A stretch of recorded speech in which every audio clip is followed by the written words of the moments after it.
Good morning and welcome to St. Stephen's. One of the things I thought we could do over the next few weeks is to explore this ongoing story that we've been talking about each Sunday. And there's a fascinating set of themes that's running through our gospel stories. I'd love for us to explore them a little bit at a time. So each week, for the next few weeks, we're going to be doing that right here. So I hope you join me in that. So today, we're going to be reading from the gospel assigned for today, which is Mark 6, verses 14 to 29. And it says, King Herod heard of it, for Jesus' name had become known. Some were saying, John the Baptizer has been raised from the dead, and for this reason, these powers are at work in him. But others said, it is Elijah. And others said, it is a prophet, like one of the prophets of old.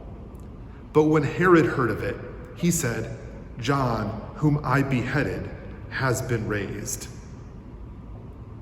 For Herod himself had sent men who arrested John, bound him and put him in prison on account of Herodias, his brother Philip's wife, because Herod had married her. For John had been telling Herod, it is not lawful for you to have your brother's wife.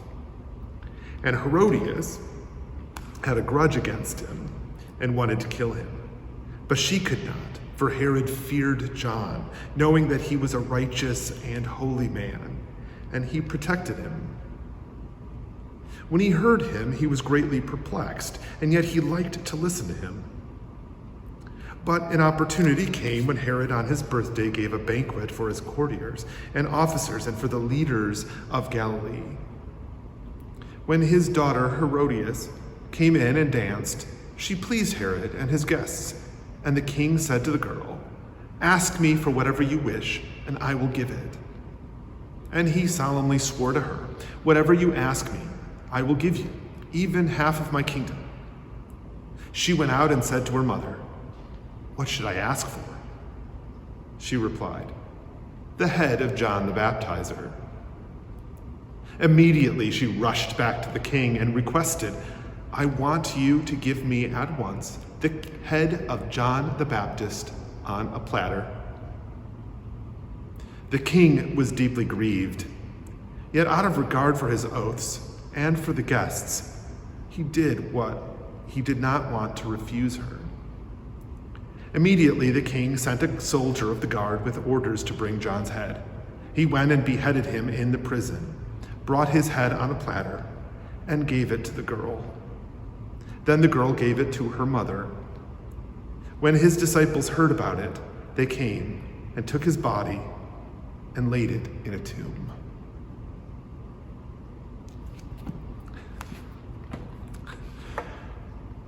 Now that's a grisly story, isn't it?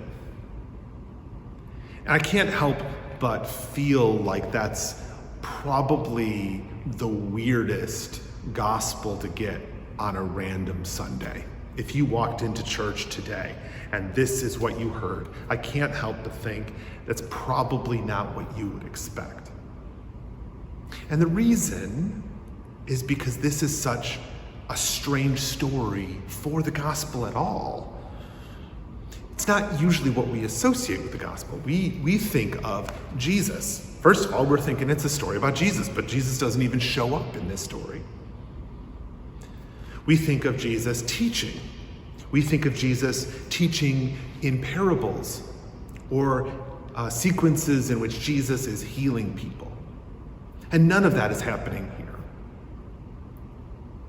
There's a way that this story just so does not fit our expectations. And I don't know how to feel about that.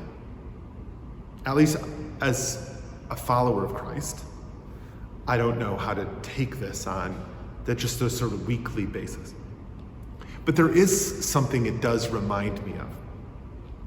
Like when you're watching a movie and the movie spends all this time showing you one character. Like it's really about the protagonist, the one person in the story that you care about.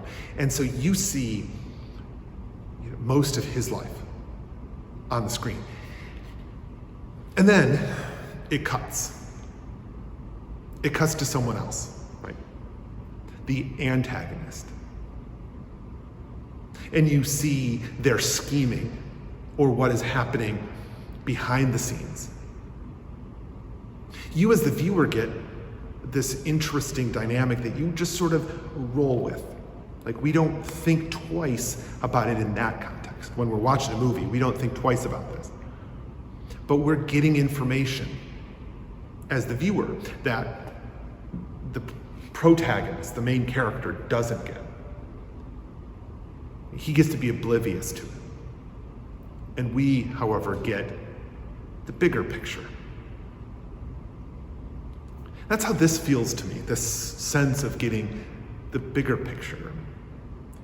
So,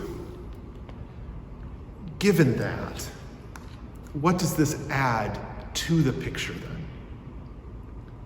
I think it does something important. It does something quite literally the opposite of what we come to expect.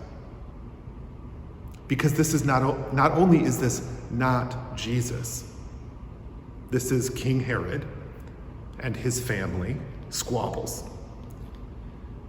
It is also King Herod being brutal, murderous, and supporting of state-sponsored violence.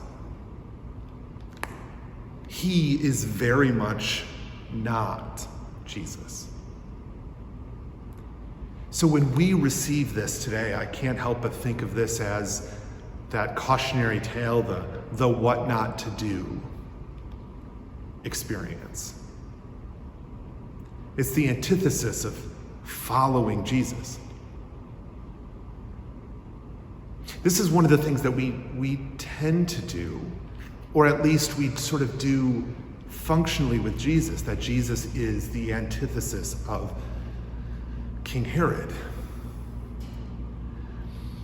But for us to truly understand that, we have to see King Herod and see him for what he really is. There's a way in which we can see him as a coward, that he knows not to do this, but he does it anyway. We can also see the gruesomeness. I mean, for me, what is probably the most chilling aspect is not the sort of grossness of the head on the platter. It sort of reminds me of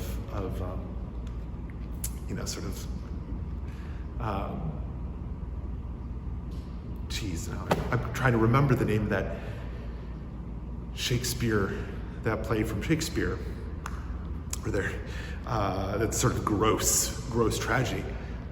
This isn't like that, right? That's not what actually frightens me the most. What frightens me is that the wife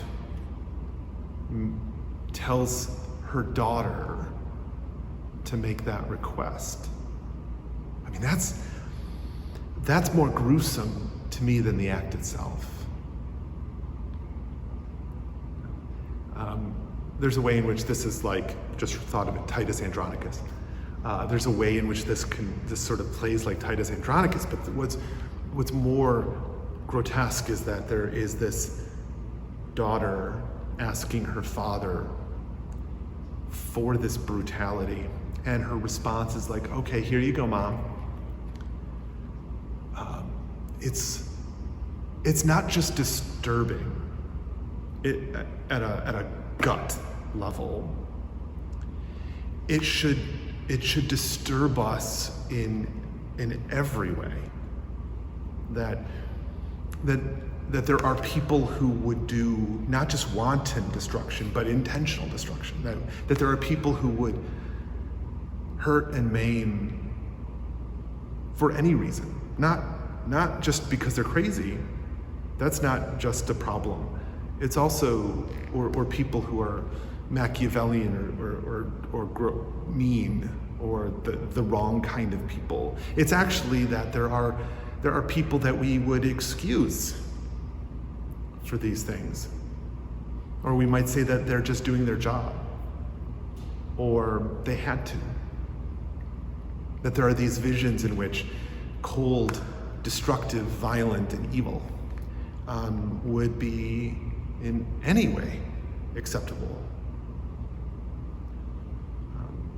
This is a vision that is the opposite of the vision we get of Jesus, of what Jesus is encouraging from us. So today we don't get the story of what Jesus is, but because we know who Jesus is, we can look at what he is not. And that can help us turn it around a little bit. That can help us see in the dark corners of our own lives and the dark things that we would rather pretend are just sort of necessary, or the things that we'd rather just assume are normal, when in fact they're not, and they're not what God wants us to do. Right? This gives us a chance to look at that stuff and compare that to Jesus rather than the other way around. The next one, we'll get a chance to sort of see what happens next, to jump back into the story we've been in the middle of. And it will all sort of come together in a bigger and brighter package. So I hope you have a blessed day, and I'll see you again soon.